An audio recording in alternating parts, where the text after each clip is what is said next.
see how the tail is wagging a little bit? Mm-hmm. It needs some fine tuning in the program to settle that down.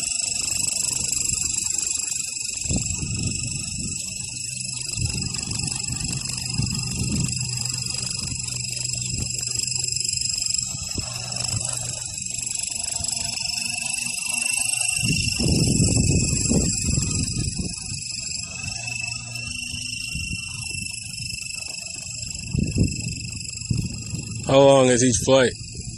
About 12 minutes. Oh, that's pretty good.